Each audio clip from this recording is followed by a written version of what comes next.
بسم الله الرحمن الرحيم.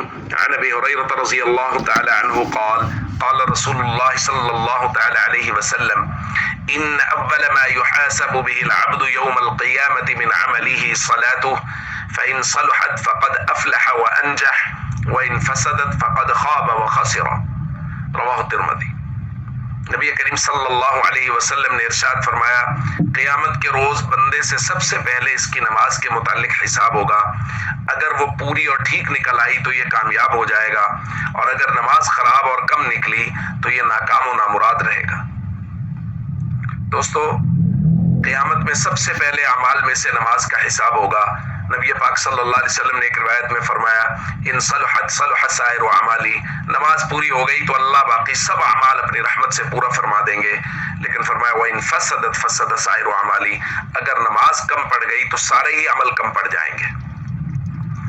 دوستو، ہم اس روایت کو ایک دوسری روایت کے ساتھ ملا سکتے ہیں، اور یہ بہت توجہ سے سننے والی روایت ہے کہ نبی کریم صلی اللہ علیہ وسلم خود بیان فرما رہے ہیں کہ میری امتیوں میں سے کچھ لوگ ایسے ہیں جو میرے بے وفا ہیں، جو مجھ سے میری ناشکری کرتے ہیں، جو منافقت کرتے ہیں۔ فرمایا الجفاء کل الجفاء والکفر والنفاق، سراسر بے وفا امتی ہے، ناشکرا ہے، منافقت کرنے والا ہے۔ کون؟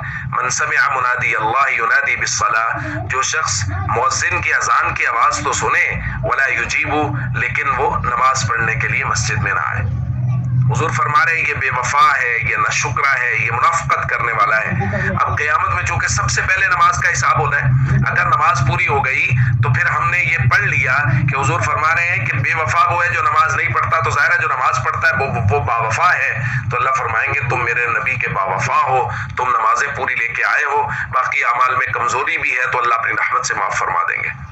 لیکن اس کے مقابلے میں جس کی نماز پوری نہیں ہوئی، ان فسدت فسد سائر اعمالی، سارے اعمال فاسد ہو جائیں گے۔ اللہ کہیں گے تم نبی کے ہی وفادار نہیں ہو، وہ نبی جس نے تمہارے لیے قربانیاں دی، وہ نبی جو راتوں کو آہیں اور سسکیاں بھرتے رہے، اس امت کے لیے روتے رہے، ان کے ساتھ ہی وفا نہیں کی، تو پھر تم کیا کر کے آئے ہو؟ تو بھائی، بہت اہمیت ہے نماز کی، اور ہمیں نبی کریم صلی اللہ علیہ وسلم کا وفادار ہونا چاہیے، اور اس کے لیے حضور نے خود فرمایا ہے کہ نماز بہت بنیادی اور ضروری چیز ہے۔